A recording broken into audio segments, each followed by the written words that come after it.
လက်ရှိတို့လောဖြစ်နေကြတယ် INEI နံပါတ်ကိစ္စနဲ့ပတ်သက်ပြီးနည်းနည်းရှင်းပြပါမယ် Central Equipment Identity Register လို့ခေါ်တဲ့ဖုန်းမှတ်ပုံတင်စနစ် CEIR ကိုတရက်3လ2026ရက်နေ့ကနေစပြီးစတင်မယ်လို့ပြောထားတာပါလက်ရှိအသုံးပြုနေကြတဲ့ဖုန်းအားလုံးကိုတော့အခွန်ကင်းလွတ်ခွင့်ပေးမှာဖြစ်ပြီး3လပိုင်းတရက်နေ့ကစလို့ရက်ပေါင်း30အတွင်းမှာ white list ခွင့်ပြုစရင်းထဲကိုအလိုလျောက်ထည့်သွင်းပေးသွားမှာဖြစ်ပါတယ်ဖုန်းအသုံးပြုသူတွေဖက်ကဘာမှထပ်လုပ်စရာမလိုအပ်ပါဘူး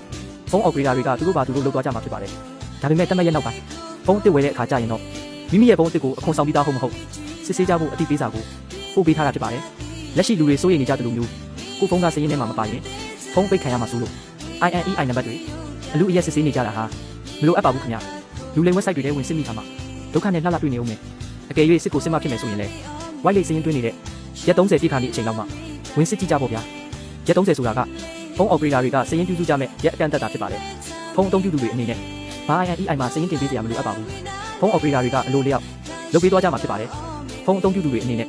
လုပ်ရမှာတစ်ခုကမိမိရဲ့ဖုန်းကစင်ကတ်နှစ်ခုထည့်စရာပါနေရင်နှစ်ခုလုံးမှာစင်ကတ်ထည့်ပေးထားဖို့လိုပါတယ်ဒါပါပဲ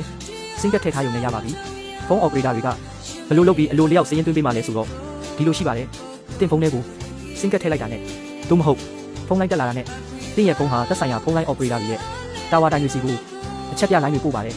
အဲ့ဒီအချက်ပြလိုင်းတွေထဲမှာဖုန်းနံပါတ်တွေမကပဲဖုန်းရဲ့ INEI နံပါတ်ဖုန်းမျိုးစားဥပမာ iPhone လား Samsung လားစသဖြင့်တွေကိုပါဒါပါလဲပို့ပေးလိုက်တာဖြစ်ပါတယ်ဒါကြောင့်တင်ဖုန်းရဲ့အချက်လက်တွေဟာ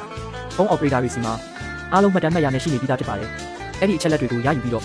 အလိုလျောက်စရင်းသွင်းပေးမှာဖြစ်ပါတယ်တင်ဖုန်းမှာ SIM ကတ်နှစ်ကတ်စိုက်လို့ရရင် INEI နံပါတ်နှစ်ခုရှိမှာဖြစ်တဲ့အတွက် SIM ကတ်နှစ်ကတ်လုံးထည့်ထားတင်ပါတယ်ဒါမှသာနှစ်ကတ်လုံးစရင်းနဲ့ပါသွားမှာဖြစ်ပါတယ်အကယ်၍တင်စီမှာမတုံးမဲတင်ထားတဲ့ဖုန်းတွေရှိခဲ့ရင်တော့လက်ရှိပေးထားတဲ့ရက်30ကာလအတော်အတွင်းမှာ SIM ကတ်ထည့်သွင်းပြီးအသုံးပြုပေးထားဖို့လိုအပ်ပါတယ်ဒါမှသာ white list စရင်းထဲကိုဝင်သွားမှာဖြစ်ပါတယ်ဆိုတာကိုထပ်ဖြည့်ပြီးပြောပြရစီခင်ဗျာ